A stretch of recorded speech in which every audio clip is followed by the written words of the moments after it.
مومنوں پڑھتے رہو تم اپنے آقا پر درود، ہے فرشتوں کا وظیفہ الصلاۃ والسلام۔ تو آپ کے ہوش ہی اڑ جائیں گے، آپ سوچو گے میرے پیروں کے نیچے کی زمین اتنی کمزور ہو گئی ہے، جو باطل طاقتیں ہمارے گھر کیا ہمارے گھر کی دیوار تک پہنچ چکے ہیں، کیسے کیسے ہتھ کنڈے اپنائے جا رہے ہیں۔ 15 پوائنٹ کو جب اس ناچیز نے پڑھا غیروں کے تو روکتے کھڑے ہو گئے، اور کل کی رپورٹ جب میں نے پڑھی واٹس ایپ کے ذریعے پر، وہ رپورٹ میرے پاس بھی موجود ہے۔ آپ سوچیں گے جھارکھنڈ کی رپورٹ ہے، آپ سوچیں گے آسام کی رپورٹ ہے، آپ سوچیں گے یو پی کی رپورٹ ہے، آپ سوچیں گے بنگال کی رپورٹ ہے، آپ سوچیں گے مہاراشٹر کی رپورٹ ہے۔ نہیں نہیں، آپ کے ادے پور کی رپورٹ ہے۔ کسی کے باپ کا ڈر نہیں ہے، رسول پاک کے غلام ہو تو سچے ہو کر کے سچی بات کرو کہ ہم کہاں جا رہے ہیں، ہم کہاں کھڑے ہیں۔ آپ کو سوچنا پڑے گا، آپ کو غور کرنا پڑے گا، آپ کو تہذیب کے آئینے میں آنا پڑے گا، آپ کو نبی پاک کی غلامی کا پٹا جو آپ نے گلے میں ڈالا ہے اس کو لہرا کر کے باطلوں سے مقابلہ کرنا پڑے گا۔ مگر نبی کے دیوانوں، باطلوں سے مقابلہ کرنے کے لیے ہاتھ میں تلوار نہیں چاہیے، چاہیے تو نبی دو جہاں کا سچا کردار چاہیے۔ اب آپ سوچتے ہوں گے کون سی بات ہے، ایک ایک بات میں رکھوں گا ضرور۔ پہلے کبھی کبھار سننے میں آتا تھا کہ خلق ملک کی جو تعلیم تھی جس کے اندر لڑکا اور لڑکیاں پڑھتے، اور پڑھنے کے بعد میں لڑکا اور لڑکی میں محبت ہو گئی، دونوں نے بھاگ کر شادی کر دی، لڑکی نے مذہب بدل دیا،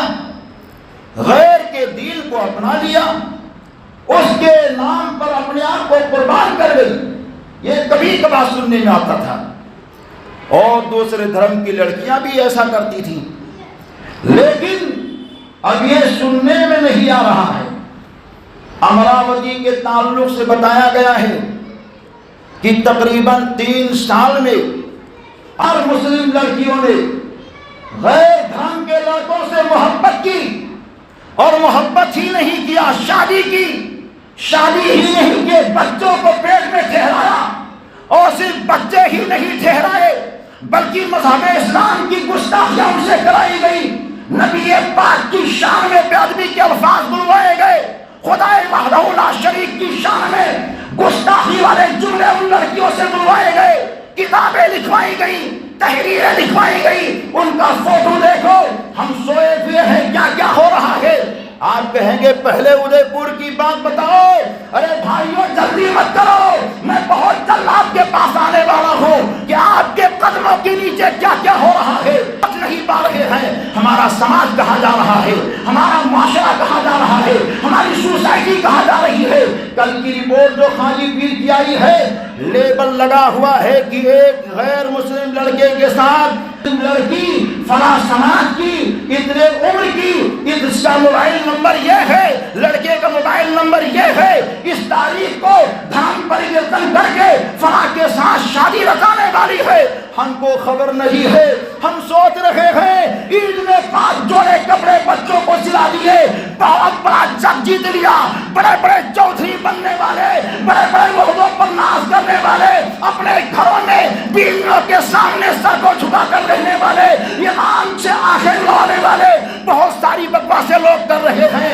ایک ایک نفس کا حساب دینا پڑے گا۔ وہ مذہب اسلام جس کی بقا اور تحفظ کے لیے حضرت سیدنا علی اصغر کے جسم ناظرین پر تیر چلائے گئے، وہ مذہب اسلام جس کی آبپاری کے لیے حضرت عباس علمبردار کے بازو کو کاٹا گیا، وہ مذہب اسلام جس کی سچائی کے لیے اور محمد جیسے شہزادوں کو قربان کرنا پڑا، وہ مذہب اسلام جس کے تحفظ و بقا کے لیے حضرت حسن کی نشانی قاسم کی جوانی شہید ہوئی ہے، وہ مذہب اسلام جس کے تحفظ و بقا کے لیے میرے آقا حسین کو جام شہادت نوش کرنا پڑا، وہ مذہب اسلام جس کے تحفظ و بقا کے لیے بلال حبشی کے سینے پر بھاری بھرکم پتھر رکھ جاتے تھے، زبان باہر آتی، امیہ کہتا اب بھی احد احد کہو گے، اب بھی نبی نبی کہو گے، پیارے علی پیارے گراں یہ کہتے ہیں ارے جان مانگو تو جان دیں گے، جو مال مانگو تو مال دیں گے، مگر یہ مجھ سے کبھی نہ ہوگا نبی کا جاہو جلال دیں گے۔ وہ تو پہلے کے ایماندار مسلمان تھے جو اغیار کے ساتھ رہنا تو رہنا، نبی پاک کی محبت میں اتنا منہمک ہو گئے کہ غلامی تھی امیہ کی، لیکن کہتے یہ تھے کہ سنو جو جان مانگو تو جان دیں گے، جو مال مانگو تو مال دیں گے، مگر یہ مجھ سے کبھی نہ ہوگا نبی کا جاہو جلال دیں گے۔ ہم سو رہے ہیں بڑی بڑی انجمن لے کر چلنے والے، بڑی بڑی کمیٹیوں کمیٹا لے کر چلنے والے، بڑی بڑی ٹوپیوں ٹوپا لگا کر گھومنے والے، رنگ برنگ کپڑے پہننے والے جو قوم کے ٹھیکیدار بنتے ہیں، وہ کہاں سوئے ہوئے ہیں، کہاں خواب غفلت میں ہیں، کون سے پردے میں اپنے آپ کو چھپائے ہوئے ہیں۔ لڑکیوں کو بھیج دیا بازار میں، جاؤ بیٹی جاؤ بازار سے سامان لے کر کے آؤ۔ پتہ نہیں ہے کیا ہو رہا ہے، کیا کیا وجوہات ہیں جس کی بنیاد پر آج ہم سب کو کمزور کیا جا رہا ہے، اور صرف کمزور ہی نہیں کیا جا رہا ہے، اعلان کیا جا رہا مسلمانوں سے نپٹنا ہے، ان کو کمزور کرنا ہے،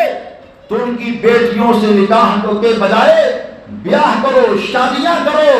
اور اس کے بعد میں کورٹ میرج کرو، اسلام کے خلاف بیان دلاؤ، ان کے پیٹوں میں بچے کو ٹھہراؤ تو اپنے ساتھیوں درندوں کے حوالے کر دو۔